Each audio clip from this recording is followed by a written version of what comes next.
Man, this is Deion Dawkins, man, and you're listening to The Scoop on owlscoop.com. You already know.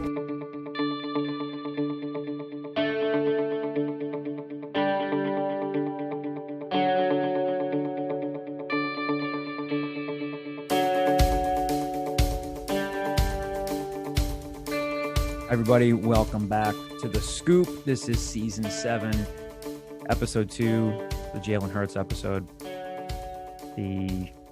Got a fist pump from Boston Sam there, who's not an Eagles fan, but what the heck? Kyrie Irving, that's another number 2. Kyrie Irving. I mean, there are a ton of good number 2s. This is Dante's first turn at the number game here. Yes, John. I went 7-2, so Trey Thomas. 7-2, yeah, Trey Thomas, former Eagles left tackle. It's the voice of Kyle Gauss there. Kyle Gauss, Sam Cohn, Dante Collinelli with me. Any other 2s or 7s? Refrigerator Perry, was he 72? 85 Bears? Was he 71? I don't know what number he was. I don't know either off the top of my head. I should know that. Can we talk about 72? Can we talk about how that's an all-time nickname? The Fridge. Fridge. That was such a dominant Bears team. What if we all just started calling John Fridge? Fridge DiCarlo over there. John, nobody can see the video. They think you've just put on like 85 pounds since COVID started. I'll just like breathe heavily. Just if COVID won't get him, COPD will. Fridge DiCarlo over here. John's on his 7th capicola ham hoagie here and put on 85 pounds. Now I'm not. Hopefully I'm not on death's door. Anyway, what a hell of a start this is. So welcome back, everybody. We've got a lot more Temple football content for you. Got more media availability this week. We'll be talking to you about a bunch of positions, the linebackers, the quarterbacks, the receivers, answering a mailbag question or two here. We talked to, again, we're recording this on Thursday afternoon, talked to Tyler Yelk today. A couple of the safeties were available.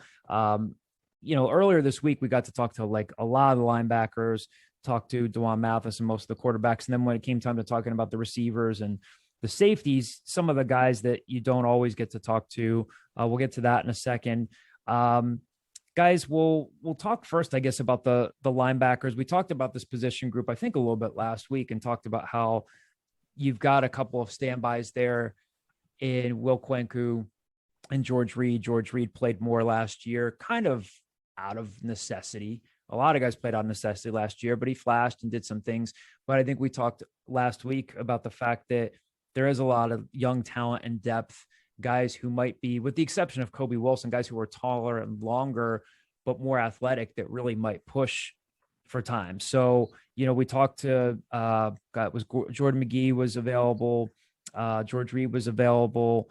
Dante, what do you think stood out from that linebacker session? Again, it's a good group there where they could, I don't know how things are going to go this year. If Will and George are going to maybe start the season off because the staff trusts them. But again, there are a lot of guys there. We haven't even talked about the Bubo position yet, but what stood out, just from that session earlier in the week with what we're hearing, not literally seeing, but hearing so far from camp? Yeah, I think the big thing that stood out to me was, kind of the thing that we talked about last week is that we might just see all of these guys at some point, during a game. And I believe, they mentioned they might do like a 5-man rotation, which is something that stands out to me as somebody who, studies a lot of tape. I mean, I can't tell you how many times I've seen a 5-man rotation. The number is probably 0 at inside linebacker. So, I believe I asked Jeff Knowles, I asked him functionally, how does that work? What do you do with that? And he just kind of mentioned that, if they're playing well enough, I'll switch them out every other series. I'll do it series or every third series. Yeah. I mean, he named like a bunch of different scenarios. So I think that's the thing that stood out to me is that, Will and George have experience. They've been here a while, but I don't know if they're going to be the starter. And I don't know, if they're going to be the guys who even play the majority of the reps at the end of the day. If Rigby's competing for that spot and he's just playing better, if Wilson's competing for the other spot and he's playing better, I mean, this coaching staff is going to let the young guys play if they're really the better players at the end of the day. And, I think that's what you want to hear. I'm getting flashbacks to like Jeff Collins' first year, where Andrew Thacker was like, well, at old defenses, Collins used to do hockey line shifts where the entire defense would change. And I feel like we're just at that time of year and we're in that time of camp where like everybody says that because they want to keep the players motivated, right? You don't want the guy that's number 5th on the depth chart to be like, well, I'm halfway out the door. So like in an ideal world, sure, you can do that. But I think when it actually like gets into that like live bullet situation, I think you're going to start seeing like, nope, these guys are playing well. We're going to keep them in there. It's kind of just what my gut reaction says. Yeah, like my read on it is kind of similar in that I think that's Knowles' way of saying, I kind of know in my heart of hearts that these younger guys are better fits athletically. Again, like a guy like Jordan McGee's like 6'3", 225. Right. Now again, Kobe Wilson's like 5'11", but Kobe Wilson was 6'3". He's not at Temple. No. But I think that was his kind of way. I don't know. Again, I'd be surprised if he goes with like that 5-man rotation all season. I just think that might get a little exhausting and counterproductive, but maybe not. But like when you heard Tyler Yelk talk today about the safeties, by contrast, I know it's a different position. Now he did say, we was talking about MJ Griffin, for example. He's like, now MJ's definitely one of those guys that's in the mix, but he's like, he's behind Amir. Like it was like, Amir Tyler is my guy, which is, we all knew that, but he's like, I'm going to use MJ as like a swing guy. And he really kind of came out. It was like an example of a position coach who's like, these are my 2 guys who I know who have emerged. And we'll start talking more about the safeties a little bit later. But whereas I wonder if it's just Jeff's way of saying like, yeah, I've got 2 guys here who might be kind of holdovers, but maybe my hope is that the competition brings out the best in them. And then we get a little bit more out of Will Kwenku than we thought. We get a little bit more out of George Reed than we thought. But I think guys like Rigby and McGee are really kind of the future. There's certainly Kobe Wilson. And then at Bubo, it's Quantel Raines. And he said, he's getting the first team reps there. But I think that's one of the most intriguing positions to follow because they're still trying to spell Sean Bradley, Sam Franklin, Chappelle Russell. And again, last season was completely screwy and it was all over the place, but it seems to me like they're hoping like this is the next generation. It's just how soon are they going to get there? One thing I'd add, and this is something we talked a little about and we asked Rod Carey about, was like the narrative that Carey talked about how the COVID season helped younger guys get reps. I think when you look at the linebacker position, that's probably where it's most prevalent when you think about guys like Jordan McGee and Kobe Wilson. I mean, to Kyle's point, like it could all just be coach speak as of now of, they don't actually play that kind of rotation. But for those 2 guys, I think I could say confidently it's probably the position group I'd look most closely to say that's where that effect is most prevalent, of young guys that really got legitimate reps a lot earlier than they might otherwise have. And then going into this season, that could be beneficial for the 2 of them. Sam, have we talked yet about the fact that we formally talked on this podcast about the fact that you are one of 2 Temple beat writers now for the Philadelphia Inquirer? We have not, and that's half the reason. So I full disclosure, I'm on vacation right now, but I can't stay for the entirety of the pod, but I've missed the last 2 weeks. So I felt like I can't miss 3 in a row. So I want to come both see your faces and come talk about Temple football. He needs to show up every 3 podcasts. That way we keep giving him information. Yeah. Exactly. Yeah, it's a little bit of synergy here. So yeah, Sam and Bella Diamore, who's a fellow Temple student, who's also a sports editor at the Temple News. They are covering Temple this year for the Inquirer. Sam's still going to be on our staff doing the podcast and some other stuff. So yeah, little collaboration here, but proud of Sam. We hadn't talked about that. Very exciting. So. Yeah, very exciting. We just got started a couple weeks ago. I think like 2 weeks ago, we officially got our start. Only done a handful of Temple football stories, but yeah, looking forward to kind of getting into the thick of things, especially once the season starts and covering. It's predominantly Temple football and basketball, but covering the whole landscape of Temple athletics, including Olympic sports. So there's a lot of awesome stories to tell, and I'm excited about it. Yeah, very cool. We're proud of you. The summer of Sam. Also, Kyle, I don't need to be on the pod to get your information. I can just edit the pod and listen to it to get your information. I don't actually have to show up. Saying that's what keeps the text message responses coming. Because I stare at them, I go, should I respond to this? And then I do. Kyle referencing me asking him for information for a story last week. I mean, it's fine. If I didn't want to give it to you, I wouldn't have given it to you. It's fine. Yeah. I didn't end up using everybody helping each other. That's true. We're one big. That's a lie. I looked at that stat. That stat made the article. What are you talking about? Oh, one of them did. One of them didn't. Then. Yeah, well, one did. All right. Anyway, Everybody. Well, let's talk about the quarterbacks again. D'wan Mathis talked this week. Real Mitchell talked this week. And Marion Valente talked this week. And we talked a little bit about, well, I guess we didn't talk about it last week, or maybe we did. Somebody mentioned this on our message boards. And again, I think it's just sometimes fans not understanding. If you are, every quarterback, every position goes, every program goes about 5 or 6 deep to quarterback, but some guys can get left out of the mix.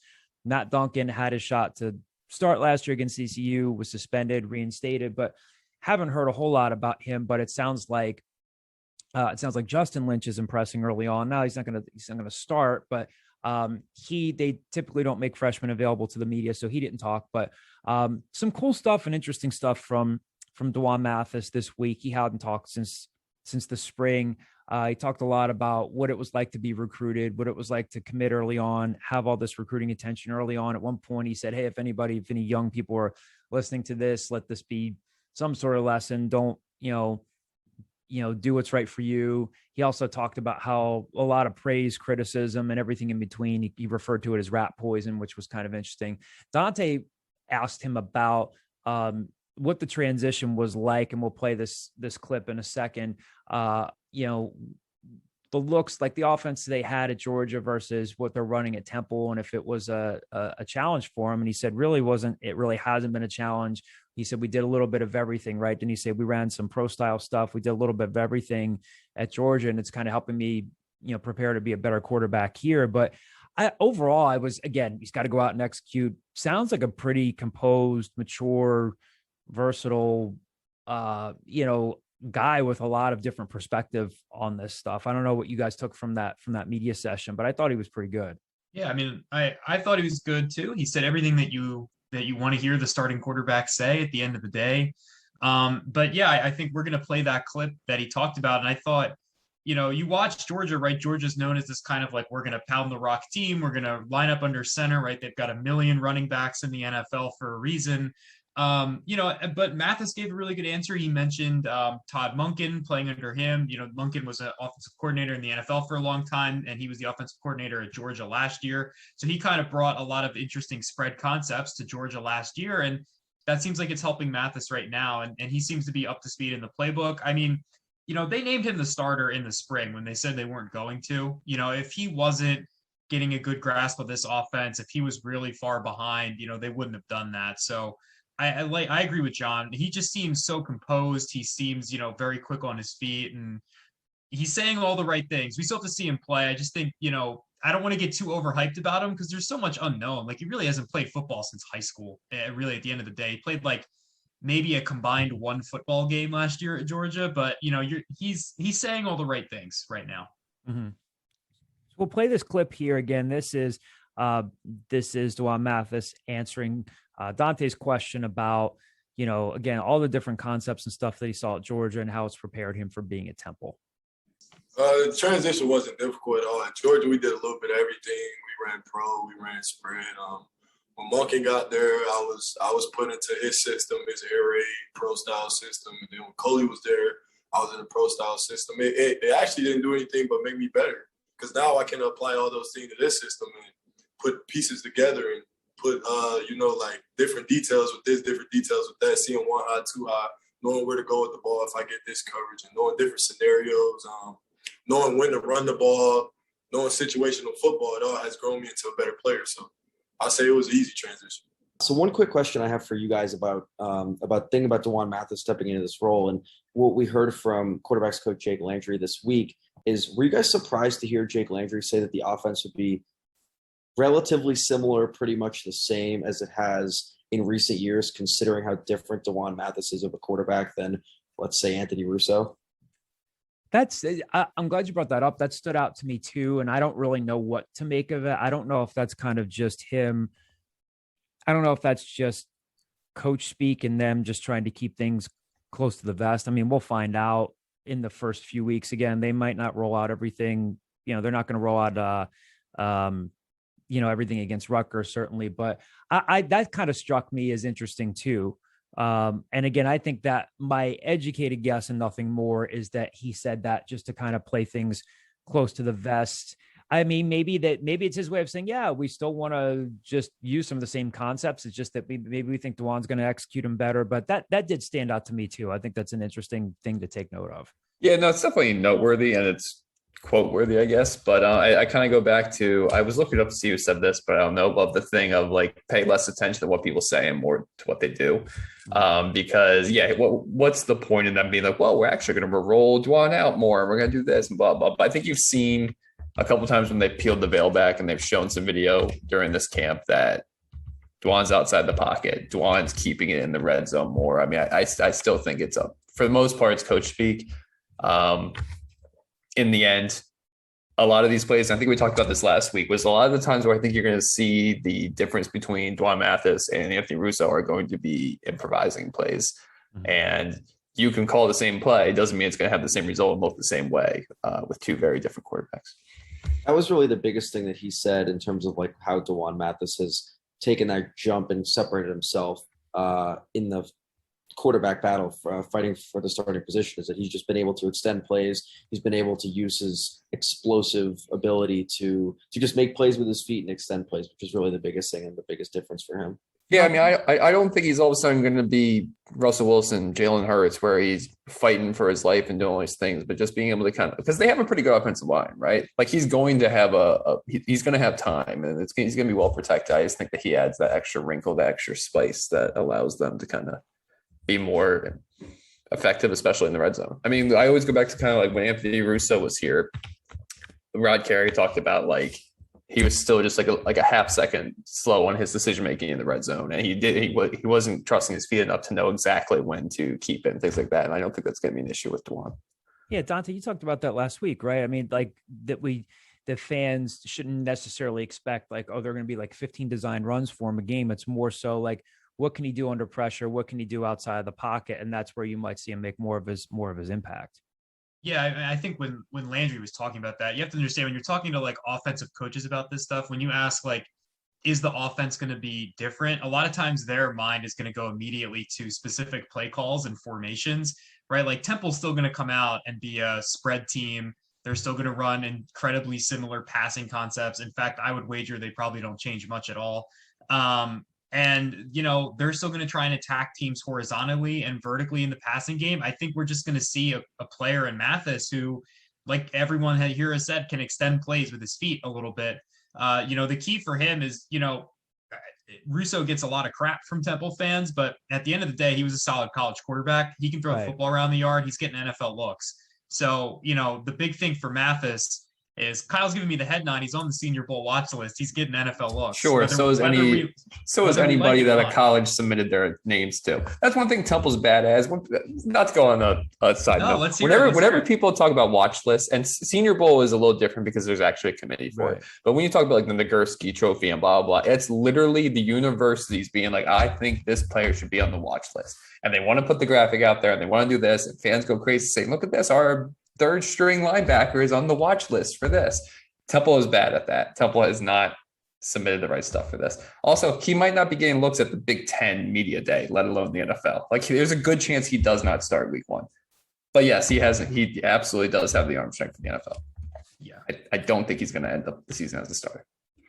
Interesting. I also think it's going to be a pretty bad Michigan State team, but it is what it is. I will concur there. I am in my other job. I am tasked with watching the Big Ten, and I can confirm that Michigan State is not good. But my larger point was that at the end of the day, Mathis is going to have to do more things with his arm than his legs, and that's what's going to put him over the top. You want to know what's going to make him really better than Russo is when he does get outside the pocket. If he's accurate and he actually makes plays out there, that's at the end of the day, that's where it's going to matter. So. I wouldn't read too much into Landry saying that there's not going to be a ton of change. I think he's talking about, formations and passing concepts and different things like that. The big change is what does Mathis do on the fly? Yeah, just to echo that last part is I think a lot of times when you're talking to offensive coordinators or quarterbacks, they're just thinking like, well, our offensive philosophy is not going to change. We still want to set up the pass with the run and we still want to do this and we want to be balanced. And it's the same quotes every year. So we'll see what they look like against Rutgers. Let's flip over the receivers here. And I thought this week was interesting because it was less about, we know that Jaden Blue and Randall Jones are the top two receivers in that group. I didn't get a chance to hear Thad Ward's comments, but I know, if you guys read Dante's story and you read about what he wrote, and you've heard this too, some of the younger names are coming up now. And one of the things that Dante wrote about was that Jose Barbone, it's not necessarily set in stone by any means that he's kind of locking down that third receiver position wherever he's going to be, outside in the slot or whatever. And these other names are coming up now, which is, again, what you want when you're developing guys like Devon Fox, Malik Cooper. Malik Cooper's name continues to keep coming up. I think Rod mentioned him as a potential guy in the return game, right?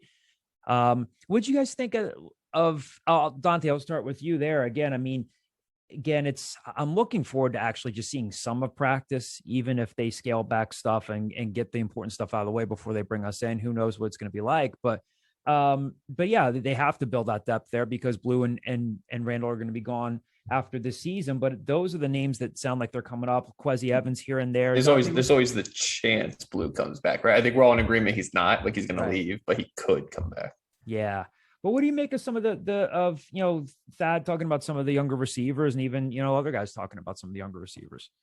Yeah, I think the thing with Jose, when Jaden talked, I guess that's 2 weeks ago now or last week, Jaden kind of mentioned when I think I asked him like who's standing out to him, and he said, obviously we want Jose to step up, but he hasn't done that yet. Yeah, I forget his exact quote, but he said something to that effect, right? Which is something you usually hear from a coach, not a teammate. Right. And, and Jose, ironically, and I wrote this in the story, is that he's got the chance to be like the number one outside receiver for this team, just based on where they've taken their snaps. Barbone took the majority of his snaps outside. And the other interesting thing is when we talked to Randall, and Randall said, hey, I'm playing outside a lot too. They talked about cross training. Everyone's playing inside and out. I think, that was a lot of coaches speak. I mean, they are legitimately cross training those guys. But at the end of the day, I think they're going to have some defined roles, kind of like how we talked about with the linebackers a little bit. They can say they want to switch those guys in and out as much as they want. I don't know how much we're going to see it. But, Jones played almost exclusively in the slot last year.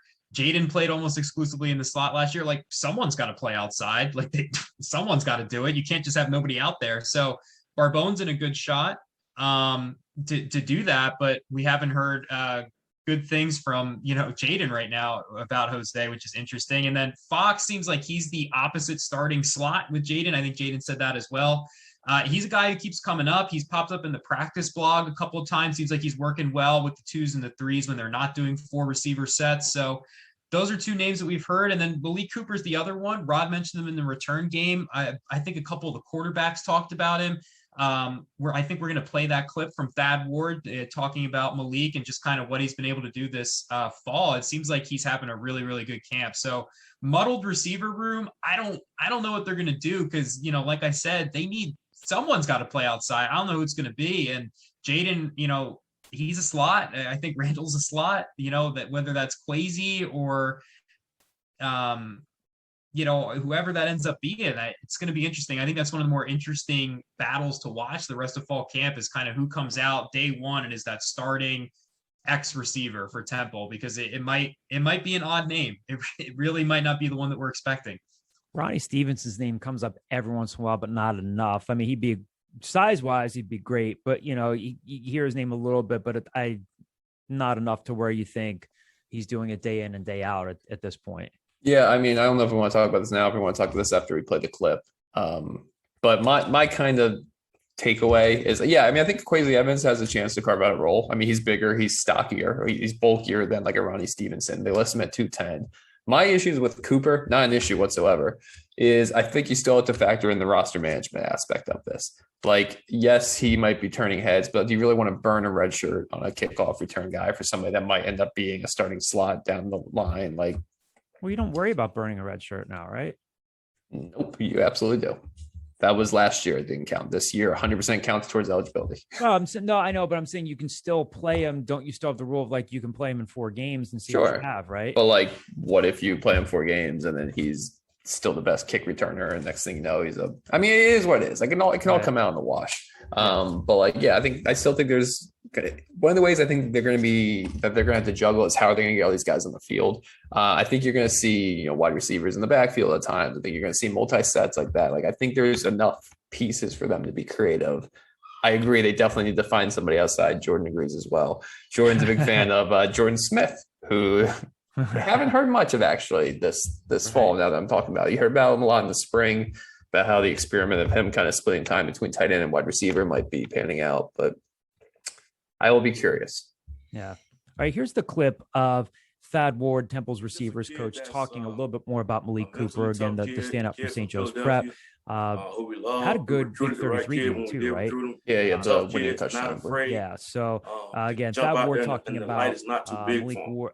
He's out there playing. He understands what's going on. It's a lot going on. Organized chaos out there on the field, and he understands how to handle himself. A lot to learn still, but he's headed in the right direction. The one thing that stuck out to me with that, and you actually heard something similar with Tyler Yelk when he was talking about Corey Palmer, is saying, like, we recruited the right guy. We recruited the right, like, Philly guy that is going to be Temple tough, is their go-to thing, right? I mean, Corey Palmer might not see the field as much this year. The same thing. There's a numbers game at the safety position, but I feel like Malik Cooper, for everyone that wants Temple to recruit local, and they are recruiting local in this recruiting cycle. For everyone that wants to recruit local, it looks like they might have hit on Malik Cooper, a guy right literally from their backyard who had MAC offers that they trusted the film. They took the chance. They had the relationship there. So I think they were still making inroads at obviously a football factory that they have a huge connection to, and Gabe Infante with Malik Cooper. So that's encouraging. Dante, what I kind of want to talk about, since we keep talking about, well, these guys are slots and Randall Jones plays as a slot and Jaden Blue can do this. I think if you take 20 years off the clock, people kind of envision like, well, I'm going to have bigger wide receivers on the outside that can go up and catch 50-50 balls. I'm going to have shifty little Wes Welkers on the inside. They're going to get drilled a million times a season. Wes Welker. And my God. I mean, he was a phenomenal wide receiver. No, yeah. I haven't just heard the name in a while. Like or Julian Edelman's, whatever you want it might be, that like that. But in today's college football, we see a lot more flexibility than that, right? Like we see a lot of different routes out of different positions on the field. So when you're saying, hey, it's going to be curious who plays the X, who plays outside, what situations are you kind of envisioning these wide receivers in? Right. Well, I think a good frame of reference for that is like, just think about Brandon Mack, right? Where it's like, who's going to be the big, tall dude who catches the ball over two DBs 40 yards down the field, right? And, there's a lot of packages where, like, if you're going to put three tight ends on the line, you're going to go heavy. I mean, you can't have a slot receiver. Like, there's just no room for them. So you have to have someone who's an X receiver. Another thing, too, is like, if you're going to stack guys in like a trips formation, right, you want that X receiver out there because he's a good blocker typically, because he's just got more length to block with. Right. Like we don't want Jaden Blue trying to block, a 6'3" corner on the outside. Right. Like that's the stuff that pops to me. Right. Is you need to kind of have that balance. A lot of, in scouting, they talk about building receiver rooms like basketball teams. Right. Where you want to have your small, shifty guys, and then you want to be able to have your tall dudes who can, rebound, air quotes, in football is just, boxing out in the red zone, going up to get the ball. I mean, how many goal line fades did we see them throw to Brandon Mack over the years? A ton. Who's going to take those reps? Who's going to take those shots? So it's less about like when Temple rolls out in week one, who is the starting X receiver? It's who sees those reps in those key situations, like you said. So I think that's a really good point. And like, I don't know who that's going to be. I don't really know if they have one like really good on the roster. So it's just interesting, but they do have a ton of slot guys. There's a lot of slot stuff going on. So, we'll see. So I mean, unless they can go to Willy Wonka and all of a sudden take a potion that makes them 3 inches taller, you're not going to manufacture size, right? So in basketball, you have the ability to go small, and you go with 4 guards and you do all this. Is there the possibility in football to be like, well, we can get away with smaller wide receivers who just might happen to play outside? Or do you have to utilize tight ends and things like that? That's what I was going to ask. That was going to, like, do you throw, because he's, well, I don't know, David Martin Robinson, they list him up to like 255 pounds. He came in lighter than that. Like, is he still agile enough and quick enough to go outside on occasion? That was going to be my question to Dante, or is that a non-starter there? No, I mean, I think if the coaching staff cares about size, right? Like if that's the reason that they want an X receiver on the field is because of size, then yeah, throw a tight end out there, right? Because at the end of the day, like if you just want a guy who's going to win a jump ball, put the, 6 foot plus 250-pound guy outside. If they care about a guy who they want to be able to win as a route runner, win down the field a little bit more consistently, like maybe you put a receiver, you want to put a receiver out there versus a tight end, unless it's like a Kyle Pitts, Rob Gronkowski type, one of a lifetime tight end. So they could do that. I think, Kyle mentioned going small. I think Temple might have to go small a little bit as far as where they funnel their targets, just because, the two best receivers on the team are primarily slot guys. And like you can line Jaden up outside and he can beat a corner on a quick in-breaking route. It's not like we're not going to see Jaden and Randall win reps outside. It's just that if it's 3rd and goal with 30 seconds left, are you throwing a fade to Jaden Blue? I don't know, like who are you trusting in those spots, right? So, it's less about like volume. Like I don't think whoever the X receiver is going to be is going to get a lot of volume. It's just those key spots, those key situations in certain formations where they need to come up big. And like Brandon Mack just was always that guy who able to do that. And I don't know if they have that guy on the roster. So if it's DMR, great. Fantastic. But I don't know how realistic that really is. Hearing the phrase going small gave a lot of Temple basketball season ticket holders some bad memories. What about a trick play package where you bring in Real Mitchell and D'wan Mathis splits out wide and becomes your X receiver on a play? I think we've learned through some interesting lines of questioning that he played wide receiver earlier. So maybe he's got a little bit of juice left. Who knows? Who knows? I will move along here to again talking about the safeties. And again, we're recording this later on Thursday afternoon, Thursday evening here. Tyler Yelk spoke today. And then you guys got who later on? Deshawn Winston and who else? Amir Tyler and Amir did talk. Yeah, we got Amir, Jalen Ware, and Deshawn Winston. But what I miss, from the players again, we'll talk about Tyler Yelk in a second, but we know Amir. He's come along. He's one of the leaders in that program. Had some good offers coming out of high school and at Lakewood, and now we know he's progressed. Now he's one of the elder statesmen on that team. He's on the leadership council. We know that he has things locked down, that strong safety position. What did you guys hear from him and some of the other guys today? I think the one consistent thing that we heard from all three of them is that they all feel like they've taken a jump mentally with the playbook. I think we heard that from all three of the guys.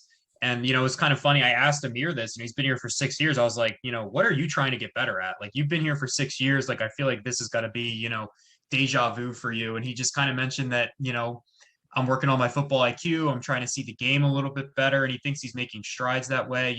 Jalen Ware played a lot last year. He was a starter for a good chunk of the season. I think he played 6 out of the 7 games as a starter, if I remember correctly. So, he feels like he's more comfortable with the playbook. Deshawn Winston didn't play last year. Tyler Yelk talked at length about how impressed he's been with him and how he's, gotten back into football shape and how he's progressed. And then Winston came on and he basically echoed the same thing. He was like, I know where I'm supposed to be now. I understand my assignments. Like, I feel really, really good about, the way that I'm playing fast, I'm playing strong. And, that seemed to be the consistent, carryover from all these guys, that they feel like they know their roles better in a position like safety. I mean, that's so important. You have so many responsibilities, no matter which safety spot you're playing. So it's a good thing to hear. We'll see if it's actually true when they take the field, but that seemed to be the big theme today. I mean, what's the interesting part to me is this is the first season that the safeties have had the same position coach back-to-back years since Phil Snow was here. Because Nate Burton came in the second year of Jeff Collins. Then it was Melvin Rice was there for a year because Fran Brown was coaching corners, and then Yelk the last 2 years. So, I mean, I think that familiarity can do nothing but help them, right? Mm-hmm. So when you're a guy like Amir Tyler, who's in his 6th year of college football, like he's been here for a while, it's going to be hard for him to be like, okay, well, I know that if I work at X, Y, and Z, I'm going to shave a 20th of the time off my 40 speed. The best thing that he can focus on right now is getting more and more comfortable with the system, which it seems like he is. And like he said, working on his football IQ. he pinpointed William Kwenku as somebody that's like really good at identifying, like, this is what's happening right now. This is what the offense is doing to us. He wants to hear that we know our position. Amir Tyler needs to be that in the backfield as well. Amir Tyler, as a 6-year guy, a leader on this team, needs to have a better ability to recognize plays. And I think that's what he said he wanted to focus on. That's what he's gotten better at. Nothing but encouraging words from somebody who's going to be it's his second or third year as a single digit. His second year as a single digit. So, I mean, he needs to be a leader on this defense, and he's finally got the ability to kind of set his feet a little bit. Another guy, too, who, we're not talking about the defensive line today, but a lot of guys have spoken very highly of Walter Stewart. A guy like Amir, who's seen, again, he's a Matt Rule recruit. So he's seen everything along the way. He's one of those guys that, quote unquote, has been through a lot. When some of the guys left, and you talk to some other sources on this, well, some of the guys have been through a lot. They decided to peace out and leave and kind of write their own script. Amir has been through a lot, and he said on a couple of occasions, Tyler Yelk's as good a coach as I've had here. He can help me get to the next level. And I think you even heard Tyler say today, he's like, there's still more that Amir can do. And I think his goal, not that it wouldn't be for any other guys, to get him to the league, to get him to the NFL.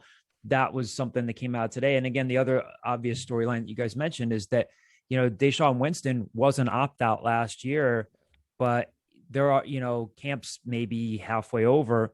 And Tyler Yelk wasn't bashful today about saying, like, yeah, he's in the lead. I forget what his exact quote was. It's not halfway over. It hasn't only been like a week.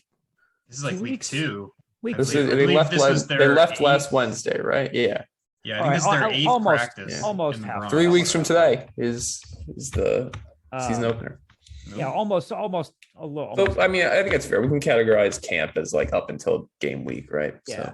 So.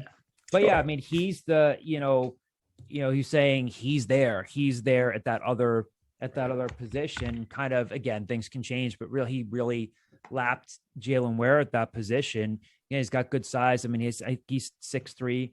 So that was another thing that came out of today. Also seemed very high on MJ Griffin. He said he's another one of those signature guys. He said he plays a lot behind Amir, but he also described MJ Griffin as a swing guy. I think we can all agree that MJ's probably more of an in the box guy that really likes to hit. But if they think he's a swing guy, then that's a good thing that they're seeing that out of him. And yeah, I think real quick on that. I mean, I think we'd all be in agreement that he's Amir's heir apparent, right? Like when Amir's gone, MJ Griffin's probably going to take that spot. Yeah. Safety is not defensive line. It's not running back. It's not wide receiver. I mean, Phil Snow told us years ago, he's like, ideally you just want to put your safeties out there and they play. Try to remember, Kyle. Right. So I think with MJ Griffin, it's more of a situation of, well, why wouldn't we cross train you a little bit here? If somebody goes down at either position, like you're good enough that we think that you could be a starter in this program. Let's give you the opportunity. And then Alex Odom played a lot last year. I don't want to say out of necessity. I think they legitimately like him, but I think you'll probably see, if everybody stays healthy, a little bit less of Alex Odom this year, but I don't think that's necessarily a bad roster management wise. Yes. This is where things get interesting with last year. You have a guy like Alex Odom who played, he started 3 games. Do you redshirt him this year? Yeah. Like, then he's still a freshman next year, but he's been here for 3 seasons. Like, COVID has screwed up the roster management game, and you're going to have to get creative with keeping people happy. Yeah. So I don't know. People that get paid more money than me make those decisions. Yeah. All right, we got one. We went from a pretty full mailbag last week to 2 mailbag questions this week from Twitter. One is a goofy comedic so we question. Had 3 and one's a goofy question. We have 3? Where's the third one? I thought so. I thought we just got one. I don't know. That was a goofy question from our friend Nick Menta, former Golf Channel writer. His question to us on Twitter: are you sad they tore down Ebbets Field? Which is a reference to the Bill Hader, Herb Welch skit on Saturday Night Live. Dante, have you ever seen that? Did you ever see Bill Hader? It's like the 40th time we've referenced this. Absolutely not. I'm glad you half explained it because I have no idea what you're talking about. Do you watch Saturday Night Live or no? All right. I have seen the highlights of Saturday Night Live, but I do honestly not watch it religiously. All right. My grandmother was really into it, so I used to watch it when I was at her house when I was a kid, but I have not watched it religiously in probably 10 years almost. So I think we're now a Saturday Night Live podcast, but I think that's perfectly fair because I think people that are relating to Saturday Night Live are nostalgic about either, the 70s with Buscemi and Chevy Chase and all this, or like the 90s where Will Ferrell was there and blah, blah, blah. So like, I feel like they just kind of do it out of necessity. I don't watch it live anymore. I just watch it the YouTube the next day. I still watch it. And I'm one of those guys who could say, oh, I grew up more in the 90s and I miss Mike Myers. You did. They grew up. I didn't say I didn't. I could say I did this. Well, it's because you did. No, what I'm saying is that I could say that those were the glory years, and a lot of them were great. But that's obviously, Bill romanticizing stuff, right? Well, Bill Hader's been off the show for a few years, right? A while. I think he left 2012, 2013. Yeah, but Dante, you should watch this Herb Welch skit. It's Bill Hader playing this guy Herb Welch, who's like should not be on TV anymore. He's got glasses and gray hair, and he just like takes this microphone and keeps hitting people in the face with it. Shows up. And because Jason Sudeikis is in his ear, right? He's like, Herb, ask the question. And I won't take my instructions from a mannequin or from a can of hairspray. And he says he's talking, goes up to a kid in New York, and he goes, "Are you sad they tore down Ebbets Field?" So that's. I will just say that Craig Menta would be very upset if he'd find it very funny if he found out that we dedicated 4 minutes to explaining his one-off. Oh, he'll never hear it. Yeah, he'll probably 2 months from now. Did you guys ever answer my question talking about me on the podcast? That's great. Yeah. Or maybe he will be listening this week. We don't know. You said there was a third question. I only saw a second one here. There was a third question including Nick. I'm looking at 2 questions. I can ask whichever one you don't see. Okay. There's the one here on Twitter from the Twitter handle is MW20 Will Howald. What are your realistic expectations for this year? Seems like the offense should be pretty potent, but the defense is in flux with all of the departing talent with the past year plus. I mean, that's, pretty big. John, you gave a keynote speech about this recently, right? I'll give a shout out to Joe Morelli and a group of Temple fans invited me over to Lulu Country Club yesterday to talk to them. So I want to give those guys a shout out. Big thank you to Dante and I didn't get the invitation. We would have gone out there. They lost it in the mail, I think. Yeah, we'll go. I'll tell them to bring you guys next. Near my old stomping grounds. I know. Yeah, I was all over Glenside yesterday. Yeah, you're on the other side, Glenside. Yeah. So, I got this question. Again, I don't think this is anything different than what I've said. I think realistically, we've said, they need to show discernible signs of progress and show that they were not a 1-6 team last year. Obviously, a lot of different pieces and parts, but I think they're a 6-win team. I think if they get 7 wins this year, I think that's a very good season for them. I told that group yesterday that may not really excite you guys. I'm sure you want to see them go 10-2, 11-1, win the league, play in a New Year's Six bowl game. Don't think that's going to happen. I just think they're not going to go from 0 to 60 that quickly. Again, I think if a lot of things go right for them, I think if they're a 6-win team and they're playing in some bowl game, I think that's huge progress for them. I think that's how a lot of people feel like the offense could be pretty potent because you bring back your top 2 receivers. Everybody's excited about D'wan Mathis. You have some intriguing options at running back, but who knows? The offensive line is pretty stable, but when he says the defense is in flux, I think that's a direct reference to you've got some options potentially, but who's gonna pressure the quarterback with a really good player like Arnold Ebiketie gone? Yeah, I mean, see, I've been writing these recaps, right, of position by position. That's what they give us, during spring camp, and it's I get into writing these stories, and I just have to keep going through and checking all of these players and almost learning about them on the fly. I know their names, I know where they come from, I know general things about them, but it's finding out Alex Odom started 3 games last year. I found that out today when I was writing the safety thing. There's just so many question marks about this team. You can go almost outside of the offensive line. If we're being honest, outside of the offensive line, maybe a couple spots at safety. And if you want to say Jaden and Randall as the receiver room, but every other position is just a gigantic question mark. It right. makes it almost impossible to predict this team. And it's just very odd, right? Because again, I think we're all very, very excited about what we've heard about from D'wan Mathis, what we've heard about him from players, coaches, even what he said. But I said this earlier, dude hasn't really played since high school. Right. I mean, he had the opportunity at Georgia and he unfortunately got hurt. So and then you just mentioned the defensive line. We're going to be relying on Will Rogers. He played in 2 games last year. He's an opt-out. Nick Baggs might get significant reps in there, and we've heard a lot of good things about him. That's cool, but like he doesn't have a lot of playing experience. He's a young kid coming in there. Like, how good is he going to be as a young player if he plays real reps? Linebacker, Will Kwenku, George Reed, like they're established starters. That's fine, but like, how good of college linebackers are they realistically? I think if we're being fair, they would be backups in a very good program, right?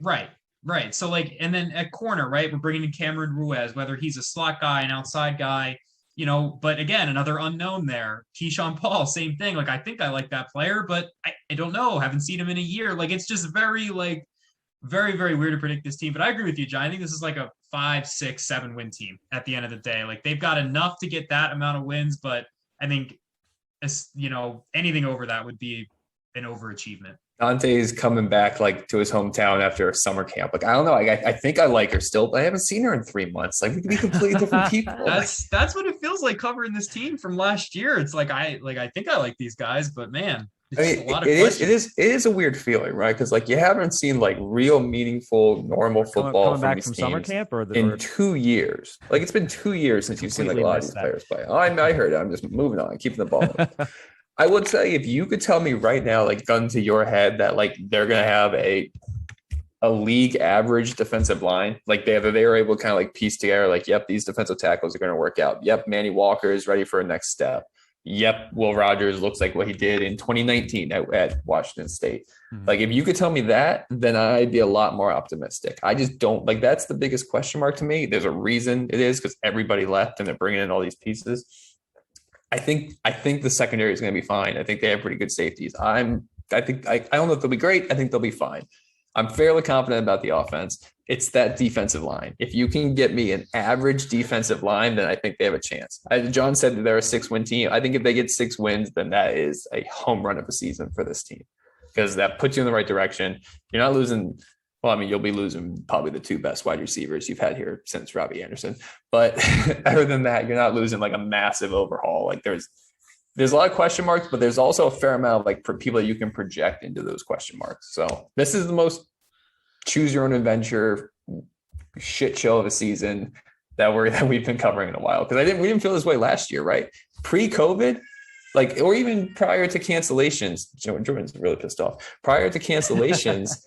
Like, you felt pretty confident going into last year. You had a fair amount of guys. You didn't know what was going to happen with COVID on that. But this year, it's just completely – we're just guessing. We're putting ourselves as experts, and we're guessing. I didn't think it was going to go off the rails as bad as it did last year. I guess I'd maybe – No, they won 8 games the year before, and they returned a lot of stuff from that. You thought, okay, they have a sophomore running back who's poised to do this, and they have a third-year starter at quarterback, and they have the 1,000-yard receiver come back a receiver. They're going to put up points. And then they did. And then their quarterback got injured, and then 60% of the team missed games with COVID. I don't know if this sounds kind of like a overly general thing to say, but I feel like part of the vibe you get from, and I'm probably really oversimplifying things, and I get that the coaches are not going to play their entire hand, and they're going to generally try to be upbeat. They're not going to say, well, I don't know where we're going to get sacks from this year. I don't know where we're going to get this. We're totally screwed. And I don't think that they feel that way.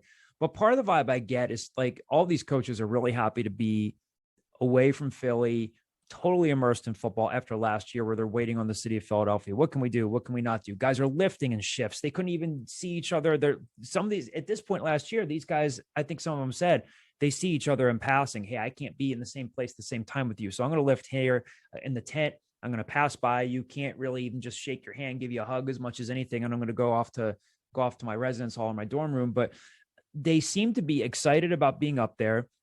And I think that like they're generally excited about a lot of the young talent that they see at linebacker. Like even like Jeff Knowles, when he was talking, it was earlier this week, right? He was like, he talked about defensive tackle and he's like, it was interesting. He was like, that's a grown man position. We can't put you out there if you're not strong enough to shed blocks and do those things. He makes a good point. And I don't think he oversold it, but he was like really excited about what he saw in Nick Baggs. Really, I think he mentioned Demaryick Morris from Chicago, and they might truly be excited about these guys. And I think he talked about not Zach Gill, or did he talk about Lancey Toure as a guy that could play. He's like, we've been able to play him outside, and I think he is like legitimately, unless he's doing a great acting job, is legitimately excited about a lot of the young talent on the D line. And I think coaches go through that. And I don't doubt that they are, but then it's like, okay, if you start off, 1-3, that now again, you're doing what coaches do. You're managing the roster, you're managing expectations. How do you hold it together when you see a lot of young guys, but young guys do what? They'll flash 1 minute, they'll blow an assignment the next minute. So I think they are legitimately excited about that team. But again, I agree. I think if they win 6 or 7 games, I think it's a huge accomplishment because of all the young pieces that they have. They could be good, but they're just, as Dante said, and I know it sounds like an obvious point, but I think it does kind of bring people back a little bit in a smart way. It's like they are not very experienced in key positions on the roster.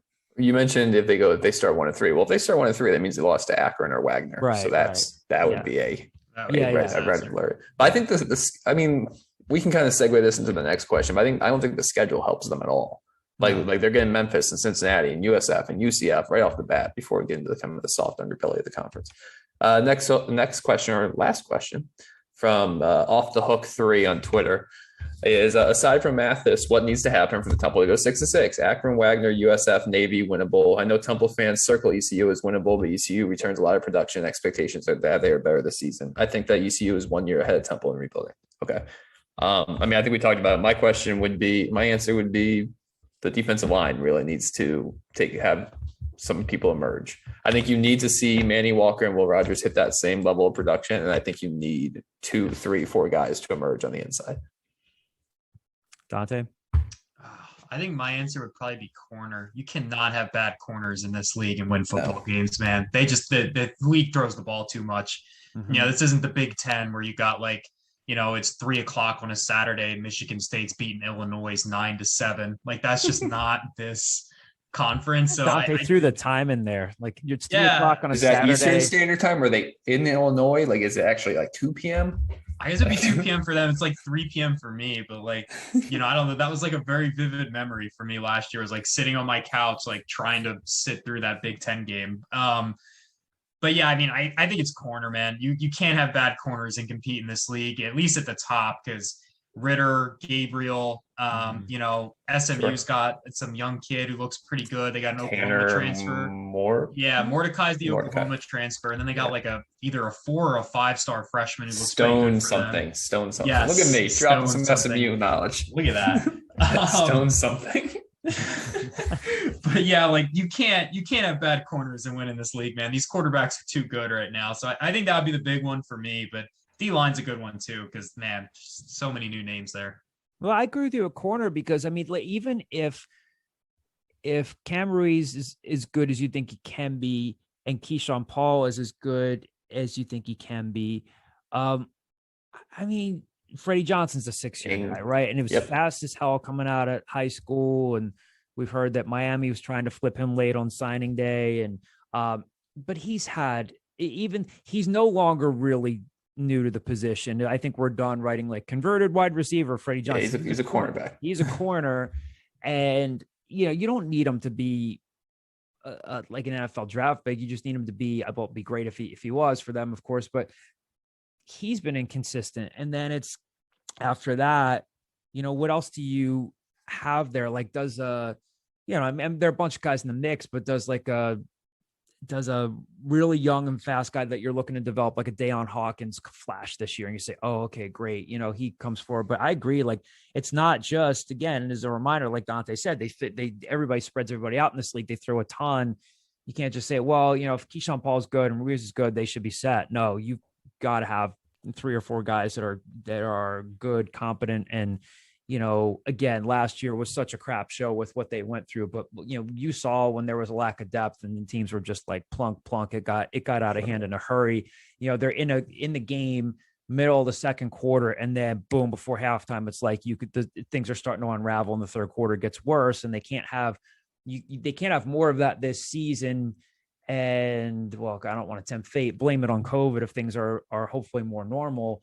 If you're looking around at your cornerback depth and saying, oof, I don't know. That's a big position that's a big question mark. I would agree. And again, there are a lot of them, but I think, and again, we'll talk more about the corners next week, but yeah, that's another big one to look at. Yeah, I think one thing you're mentioning, if you're penciling in Ruiz and Paul as starters, I mean, you still need speed at that position. Whether that's Freddie Johnson or whether that's Jeremy Jennings in his third position, or Deion Hawkins, or Jalen McMurray's name's been mentioned a fair amount. Yeah, I was going to say McMurray. They mentioned McMurray and Andrew Garwo this week, which again, that's good. I mean, McMurray had a pick, and again, I don't know. Well, Dante, I'll ask you this. I mean, there are certain positions on the football field, obviously, that can be plug and play from high school to college. Where do you think corner falls into the mix on that? If we're looking at if we're looking at Andrew Garwo, out of Conwell Egan, and Jalen McMurray out of, I forget what high school he went to down in Maryland. But if let's say those guys are, they flashed for a reason and their names came up this week, how realistic is it to think that they could be getting in the mix right away and maybe, pushing for a starting job by week 3 or 4?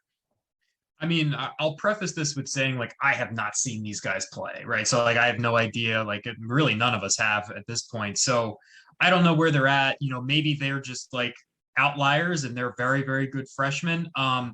Corner is one of the hardest transitions from any level to another that you can make.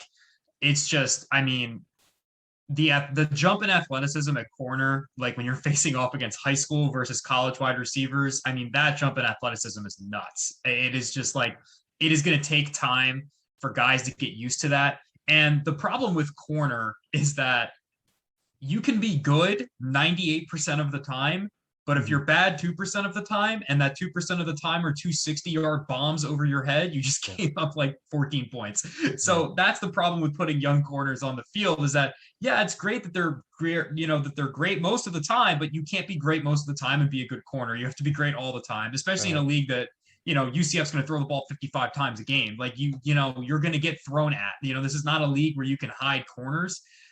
So I don't know. Maybe these guys are outliers, but that's a really, really tough transition to make. I mean, it's just such a, like when they flipped Freddie Johnson from wide receiver to corner, I'll never forget this because I've had to watch this game like 80 times for my other job. They put him on the field. Reggie Roberson, SMU. They're at SMU. Reggie Roberson had like 2 touchdowns already and like another 45-yard bomb. And they're like, all right, this dude's fast. We're going to put Freddie Johnson on him.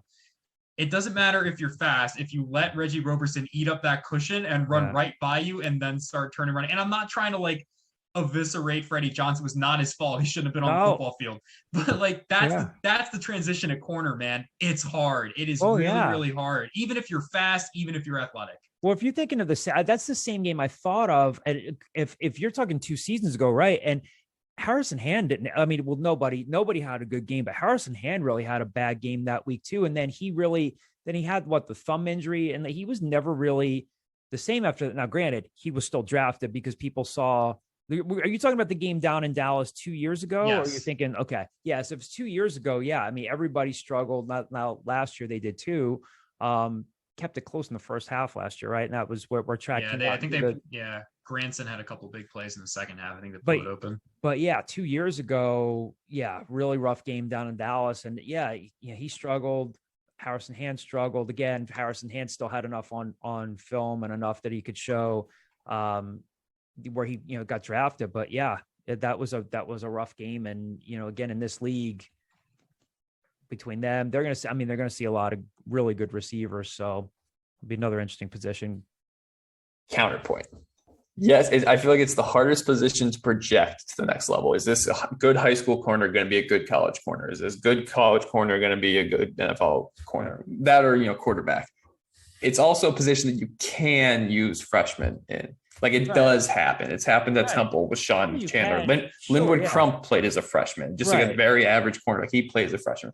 You can do it. Should you do it? No, ideally you want redshirt juniors that have played 20 games and know how to do this, but like you can do it. It's not like we're saying like, oh, my left tackle, I'm going to rely on this. This is going to for sure be like a true freshman doing this. Like, I feel like it can be done. I don't know if it's going to be done. I think there's still a lot of guys we haven't talked about with Nate Wyatt and Elijah Clark and Ty Mason coming back. There's guys that have played that should play before these freshmen. Mm-hmm. But if 3 weeks from now, Jalen McMurray is still picking off 2 people at practice and all this, then maybe he finds his way into the rotation. Mm-hmm. Yeah. Well, we'll never know. Well, we'll know eventually. We won't be seeing every practice. Well, as I understand it, again, and I got asked this yesterday, and we've talked about this. I got asked this yesterday by one of the fans that was in attendance. How long are they staying up there? I'd said, that there's going to be some sort of open practice on August 21st. They'll at least be back by then. And again, I'm of the understanding that I think we might be able to, and watch them switch this up. I think that we're going to get to see a little bit more of practice than like the last 15 minutes. So again, I think somebody asked me yesterday, how do you cover practice? I think we've talked about this, and pro beat writers talk about this too. Sometimes, a coach might say like, hey, on this play, I want you to roll right, throw into double coverage. We want to see how one of our guys does. If he can get up, pick off the ball in space, outwork a receiver.